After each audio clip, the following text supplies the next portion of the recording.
अगली जिज्ञासा के लिए तैयार रहेंगे देवेंद्र जी बनायका। मंचासीन साधु परमेष्ठी के चरणों में त्रिभर नमस्तु। इच्छा में महाराज जी, इच्छा में महाराज जी, मेरा प्रश्न ये है कि शास्त्रों में लिखा हुआ है कि हमें सोतक पातक के दिनों में मतलब शुद्धि का ध्यान रखना चाहिए, पर अभी हम देखते हैं कि मतलब 3 दिनों में ही शोक निवारण भी कर लिया जाता है। और फिर मंदिर में ये व्यवस्था रहती है कि जैसे चटाई वगैरह लगाते हैं, तो वो मतलब उस पहले ऐसा होता था कि जो घर वाले लोग आते थे उनके लिए अलग से चटाई लगाते थे, पर आजकल ऐसा होता है कि मतलब पूरी एक ही चटाई रहती है और उसी पे सब लोग आते हैं और उस पर बैठते हैं। तो फिर सब लोगों को मतलब जिनवाणी वगैरह भी पढ़ते करते हैं, तो उनको मतलब अशुद्धि होती है, तो उसके लिए क्या करना चाहिए? जो लोग अशुद्धि के वक्त का पालन अच्छे से नहीं करते हैं, आचार्य भगवान लिखते हैं कि वो कुभोग भूमि जाते हैं। सूतक पातक का पूरा ध्यान रखें, सूतक पातक का पूरा ध्यान रखें, और जन्म का सूतक जो होता है जिसको आप लोग शोर कहते हो, उसका भी विशेष ध्यान रखें। कोई आत्महत्या कर लेता है तो उसका भी विशेष ध्यान रखें। आप हम तो इनको जानते ही नहीं है, हम कैसे मान ले? नहीं, ऐसा नहीं होता। मंदिर की किसी भी वस्तु का उपयोग करना उस समय वर्जित है। कोई अगर गंधोदक दे देता है तो ले सकते हैं, इसमें कोई बाधा नहीं, क्योंकि गंधोदक बड़ा पवित्र द्रव्य है। जिनालय में देव दर्शन करने का भी कोई मना नहीं है, लेकिन गर्भगृह आदि में प्रवेश नहीं कर सकते। चिटाई आदि जो होता है वो जिनालय की वस्तु है, क्योंकि उसमें भी लोग पूजन आदि के लिए बैठते हैं, देशना आदि सुनते हैं, उसका भी प्रयोग नहीं करते। उसकी व्यवस्था अलग से करते हैं, टेंट वगैरह की दरिया या चिटाई आदि को लेकर के वो कार्यक्रम किया जाता था। ये हमने भी बचपन में देखा कि जब किसी का तिया तेज होता था तो वहाँ पर अलग से ही बैठते थे, मंदिर में ही, धर्मशाला में। तो इसका ध्यान रखना चाहिए। जो इस अशुद्धि का ध्यान नहीं रखते हैं उनके जीवन में शुभ दिन भी नहीं आते हैं। आप लोगों को इसका ध्यान रखना चाहिए। नमस्ते। अगली जिज्ञासा के लिए तैयार रहेंगे छांतला से रियांशी जैन। नमस्ते गुरुवर, मेरा छोटी सी शंका है कि चौका लगने के बाद प्रधान के लिए खड़े रहते हैं हम, तो सभी के मन में एक ही शंका रहती है कि बड़े महाराज जी हमारे यहाँ आए, बड़े महाराज जी हमारे यहाँ आए, तो इसमें इस भाव में किसी प्रकार का दोष लगता है क्या? अब देखिए, सभी सोचेंगे बड़े महाराज जी हमारे यहाँ हैं, तो बेचारे बड़े महाराज जी कहाँ जाएंगे। चलो अभी हम बड़े महाराज जी हैं, कल आचार्य सिंह हम यहाँ आ गए तो फिर हमें कौन पूछेगा? ये मान्यता गलत है। मैं आपको अपनी बात बताता हूँ।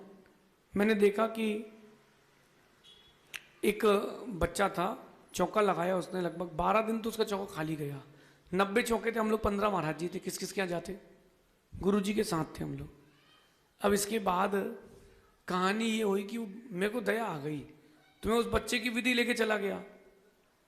तो मैं चला गया, वो चौका ले, उसने पड़गान क्या करता, छोड़ के थोड़ा ना जाता, पड़गान कर लिया उसने और चौके में ले गया। और ऐसे रास्ते से ले गया कि वहाँ रास्ते में अच्छा इलाका नहीं था, किसी ने पीछे से पत्थर भी मुझे मारा। मैंने उसको ये भी नहीं बोला कि पत्थर लग गया बाद में भी, क्योंकि हो सकता झगड़ा हो जाए। जब आहार मेरे पूरे हो गए तो वो आहार के बाद मुझसे कहता है, महाराज जी आज भी आचार्य श्री नहीं आए। मैंने कहा यार तूने सब खत्म कर दिया एक बार में। मैं बोला गुरु जी आपके चेलों के मैं कभी जाऊंगा ही नहीं। एक क्या मैंने देखा कि यार आचार्य श्री नहीं पढ़ गए, वो अच्छे बड़े विद्वान थे, तो मैं पढ़ गया। मैं पढ़ गया तो पड़ोसी कहते हाँ पढ़ गो, तो आया पढ़ के ले जाओ। तो भैया जब हम छोटे महाराज थे तो हमारे साथ भी ऐसा बहुत बार हुआ है, लेकिन ऐसा करना बहुत गलत है। ऐसे व्यक्ति के यहाँ साधु को आहार करने नहीं जाना चाहिए।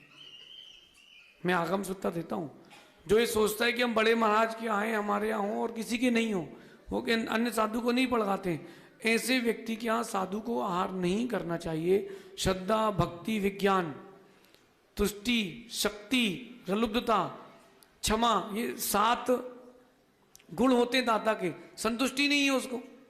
मैं आपको इंदौर की बता रहा हूँ घटना। कॉलोनी में हम लोग थे, मैं उस चौके में पड़क गया। बच्चे की इच्छा हो कि मेरी हो जाए आहार, और पिताजी की इच्छा थी कि आचार्य श्री की हो जाए आहार। अब किसकी पूरी होगी? एक की होगी। आचार्य श्री पढ़ गए नहीं, तब तक मैं पढ़क गया। आचार्य श्री घूमते रहे बड़ी दूर दूर तक। मैं पड़क गया, मेरे हार मैं पड़क गया। हम 2 महाराज जी चौके में थे, और उनकी बेटी की आवाज आई, मम्मी मम्मी महाराज जी आ रहे हैं आचार्य। तो मम्मी कहती पड़काओ पड़काओ। अब चौके में जगह कितनी थी? मेरे ख्याल से 10x12 की।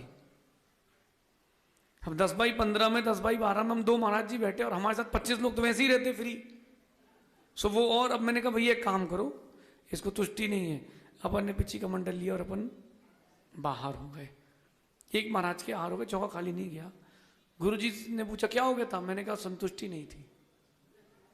जो पात्र आया उसमें संतुष्टि रखें, अगर संतुष्टि नहीं है तो आपका आहार दान देना किसी काम का नहीं।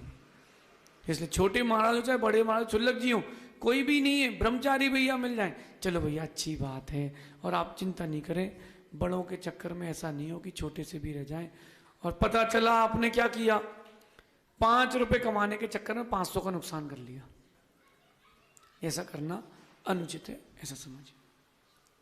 अगली जिज्ञासा